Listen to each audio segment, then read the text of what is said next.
Hi viewers, welcome to our channel. ప్రస్తుతం మనతో పాటు ఇమ్మంది రామారావు గారు, సీనియర్ జర్నలిస్ట్ ఉన్నారు. వారితో ఒకసారి మాట్లాడదాం. సార్ నమస్కారం సార్. నమస్తే అండి. సార్, జగన్మోహన్ రెడ్డి గారు ఢిల్లీలో ధర్నా చేయడం వెనుకున్న అసలు కథ ఏంటి? అసలు కథ వేరే ఉంది అని చెప్పేసి ఒక ప్రచారం అయితే జరుగుతుంది సార్.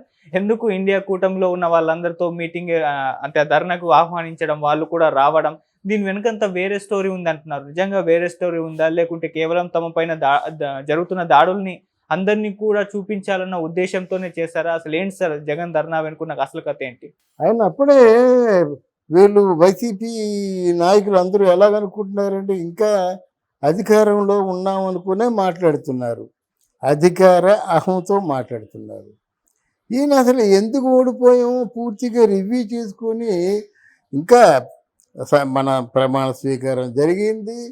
ఒకసారి వెళ్ళాడు, గవర్నర్ ప్రసంగం పూర్తిగా వినకుండా గవర్నర్ ప్రసంగానికి అడ్డు తగులుతూ ఆ సభనేమో విఫలం చేశాడు.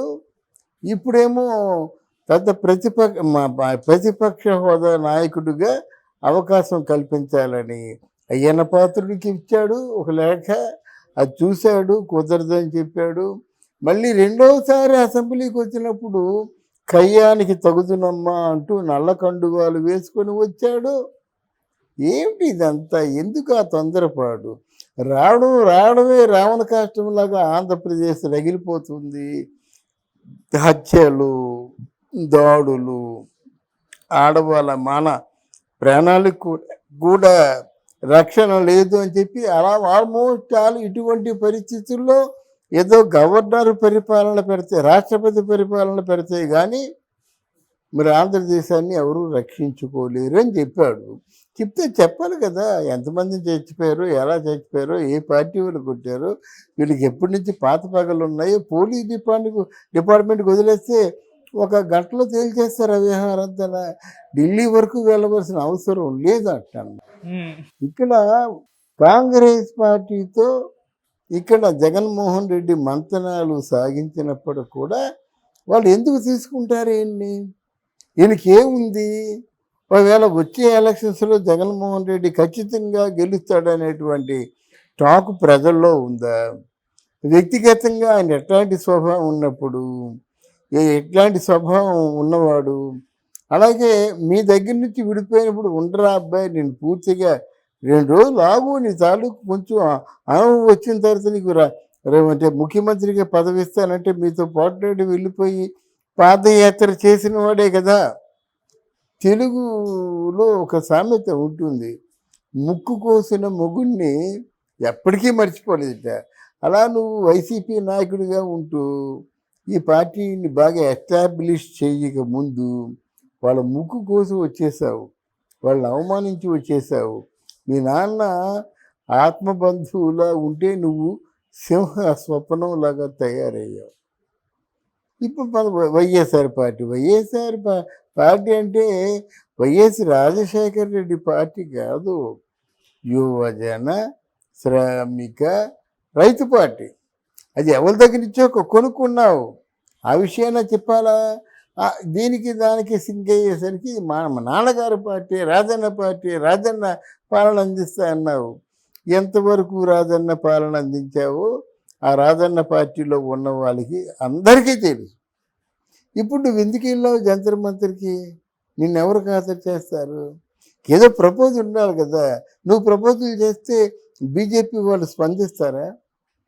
నిన్ను ఎలా దూరం చేసుకోవాలో సమయానుకూలంగా నిన్ను వాడుకుందామని పెట్టారు, కానీ ఏం స్పందిస్తారు? ఫోన్ లేదా? కాంగ్రెస్ పార్టీనే పట్టుకున్నావు. వాళ్ళ వల్ల ఏమవుతుంది? ఇప్పుడు కాంగ్రెస్ పార్టీని పట్టుకుంటే నీకు ఏదైనా ఉపయోగం జరగాలనే కదా పట్టుకుంటావు. ఇప్పుడు నీ మీద కేసులు తప్పించగలవా? ఇప్పుడు అవినాష్ రెడ్డి మీద కేసులు తప్పించగలవా? అంటే ఈ దేనికైనా ఒక ఆధారం ఉండాలి కదా. ఇప్పుడు నీ వెనక ఎవరు ఉన్నారు? పెద్దిరెడ్డి రామచంద్రారెడ్డి లేడు, బొత్స సత్యనారాయణ లేడు, రోజా లేదు, విడుదల రజనీ లేదు, పెద్దల రామకృష్ణారెడ్డి లేదు, ఎవరు లేరన్నమాట అక్కడ.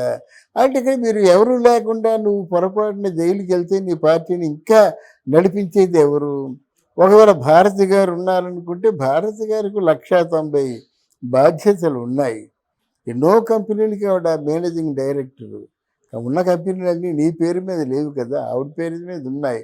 ఆవిడ సాక్షి ఛానలు, సాక్షి పేపరు, ఆవిడకున్న కంపెనీలో షేర్సు, ఇదంతా పర్యవేక్షణ, ఇవన్నీ మించి అంటే రాజకీయాల్లో గట్టిగా మాట్లాడాలి. గట్టిగా మాట్లాడమే కాకుండా ఖండించాలి, సిగపట్లు పట్టాలి. ఇవన్నీ ఉంటే కానీ రాజకీయాల్లో రాణించలేరు. ఆవిడ పెద్ద స్పీకర్ కాదు. మా ఆయన కష్టపడ్డాడు, ఎంత కష్టపడినా వృధా అయిపోయిందని ఏదో 2-3 మాటలు చెప్తుంది, కానీ పార్టీని ఎస్టాబ్లిష్ చేసేంత కెపాసిటీ లేదు. నువ్వు వెళ్ళావు, ఎవ్వరూ నీ వెనకలేరు. పట్టుమని 10 మంది కూడా లేరు. ఎవరో ఉన్నారు ఆ ఇంట్రెస్ట్ కొద్ది వచ్చేవారు, కానీ ఇటు తెలుగుదేశం పార్టీ వాళ్ళు కానీ, అటు బీజేపీ పార్టీ వాళ్ళు కానీ, లేదంటే వైఎస్ రాజశేఖర రెడ్డి గారి పార్టీ వాళ్ళు కానీ ఎవరు రాలేదు అక్కడికి. నువ్వు టిక్కెట్కి పెట్టుకొని తీసుకెళ్ళిన పెద్ద మనుషులే కూర్చున్నారు, వాళ్ళు ఏం మాట్లాడలేదు. నువ్వు గమనించినట్టయితే ఎంతగో అటు ఇటు మాట్లాడేటువంటి విజయసాయి రెడ్డి ఎందుకు మాట్లాడలేదు, గట్టిగా ఎందుకు మాట్లాడేది అని ఎవరికున్న భయాలు వాళ్ళకు ఉన్నాయండి. ఇప్పుడు ఇంతవరకు తెలుగుదేశం పార్టీ వీళ్ళందరినీ విచారించలేదు. వాళ్ళు ఏంటంటే వాళ్ళ మీద ఉన్న కంప్లైంట్లు ప్రకారంగా 1 by 1 విచారించడం తోసేయడం, విచారించడం తోసేయడమే. 5 సంవత్సరాల పాటు మాట్లాడకూడదు. వీళ్ళు మాట్లాడుతున్నారంటే తప్పు మీద తప్పు చేసిన వాడు అయిపోతాయి. ఇందాక మీరు చెప్పారు కదా, ఎందుకంటే ఆ గవర్నర్ ప్రసంగం అంతా విని గవర్నర్ మీద మనకి భక్తి విశ్వాసాలు ఉన్నప్పుడు ఆ భక్తిని ప్రదర్శించి, సార్ ఈ ఆంధ్రదేశం తాలూకు వైభవం కోసం, మళ్ళీ ప్రోగ్రెస్ కోసం మేము మా శక్తి వంచన లేకుండా మా పార్టీ తరఫున సహకారం అందిస్తామంటే ఎంత గోల్డెన్ ఛాన్స్ అది. అలగడం ఏంటండి, రాజకీయాల్లో అభిప్రాయ భేదాలు ఉంటాయి కానీ అలగడాలు ఉండవు. నేను రాను అసెంబ్లీ కంటే ఎవరు నష్టం, నీకే నష్టం, పారిపోయాడు అంటారు, మా ముఖం చూపించలేరు అంటారు. ఇవన్నీ ఆలోచించకంటే నీకు వచ్చిన కోపాన్ని ప్రదర్శిస్తుంటే దీని పర్యవసానం కూడా నువ్వే భరించవలసిన అవసరం ఉంటుంది. సార్, ఇప్పుడు మరి ఇండియా కూటమి నుంచి కొంతమంది రావడం, మద్దతు తెలపడం మనం చూసాము. సో ఇండియా కూటమిలో చేరిపోతున్నారని వార్తలైతే రావడం చూస్తాం. మరి చేరుతారా లేదా, చేరితే ఇండియా కూటమి నుంచి రియాక్షన్ ఏ విధంగా ఉంటుంది సార్, అంటే బీజేపీ ముఖ్యంగా? ఏమీ లేదండి, ఇక్కడ ప్రధానమైన లోపం ఏమిటంటే ఇండియా కూటమిలో నాయకుడు లోపం అండి. విశ్వసనీయమైన నాయకుడు లేడు. ఇప్పుడు రాజీవ్ గాంధీ ఉన్నాడు అనుకోండి, అలా బయటకు వచ్చేసరికి అందరూ కలిసిపోయారు. ఆ రాజీవ్ గాంధీ ప్రైమ్ మినిస్టర్ అయ్యారంటే సినిమా యాక్టర్లు అందరూ కలిసిపోయినారు. సినిమా యాక్ట్ అనేవాడు ప్రతి ఒక్కడు కలిశాడు. అది చరిష్మా. అయితే ఎలాగైతే ఉన్నాడో ఆయన ఎంత రిజర్వ్డ్గా ఉంటాడు, ఎంత ప్రోగ్రెసివ్గా ఉంటాడు. ఈ తాలూకు రెవల్యూషనరీ అంతా ఆయనే కదండి. ఈ ఐటీ రంగం ఇంత ప్రసిద్ధి పొందిందంటే అంత తీగా మాట్లాడుతూ ఎంతటి ప్రోగ్రెస్ చూపించాడు. అట్లాంటి నాయకుడు కావాలి, అంతేగాని బావర్చికి వచ్చి జింజూరు చికెన్ తినాను, ఇంకెక్కడో బిర్యానీ అంటే చిన్నపిల్లల చేష్టల్ని రాజకీయాల్లో వాళ్ళు ఎవరు కూడా సీరియస్గా తీసుకోరు. అదే చెప్తున్నాను, పవన్ కళ్యాణ్ కూడా నీ ఆవేశం చూసి, నువ్వు ఫైర్ అయ్యే విధానాన్ని చూసి, ఆ అంటే నాభిలోంచి వచ్చేటువంటి ఒక ధన్యమంటారు దాడిని చూసి వీళ్ళు అమ్మో మాకేమైనా పొరపాటు జరిగినట్టు తాట తీసేస్తాడనే నమ్మకంతో ప్రజలందరూ ఉన్నారు దేశ విదేశాల్లో. ఒక్కొక్కరు ఒక్కొక్క బ్యాంకుతో వస్తారన్నమాట. అది ఏమాత్రం తగ్గకూడదు. రాజీవ్ గాంధీ ఎప్పుడు స్మైల్ చేస్తూనే ఉన్నాడు, హాయిగా ప్రధానమంత్రిగా ఉన్నాడు, ఏ గొడవలు లేవు, అన్నీ బాగున్నాయి. తర్వాత ఆయన ఎంత లోతుగా ఆలోచించేవాడంటే ఒక ఐస్ని తీసుకొచ్చి ఆ చేతులు మార్పించాడు, ఇంత ఐస్ మొక్క పెట్టాడు. ఆ లాస్ట్ వాడి చేతికి వచ్చేసరికి ఐస్ మొక్క కరిగిపోయింది. దానికి ఏమైనా ఎగ్జాంపుల్ చెప్పాడంటే, ప్రజలకు కూడా మనం ఇద్దాం అనుకున్నటువంటి నిధులు ఏమైనా ఉన్నట్టయితే, చేతులు మారినట్టయితే ఆ నిధికి చివరి వరకు వచ్చేసరికి కరిగిపోతుంది. అందుకు చేతులు మారని దళారీ వ్యవస్థ కానీ వ్యక్తులకే నిధుల్ని అందించే అధికారం ఇవ్వాలని చెప్పాడు. అంత మంచి మాట చెప్పాడు. నేను ఎప్పుడు కొడతాను, తిడతాను, చంపేస్తాను ఉండడు, ఏమిటో తెలియదు. ఓడిపోయిన తర్వాత ఎందుకు ఓడిపోయామో నిజ నిర్ధారణ తానంతట చేసుకోవాలి.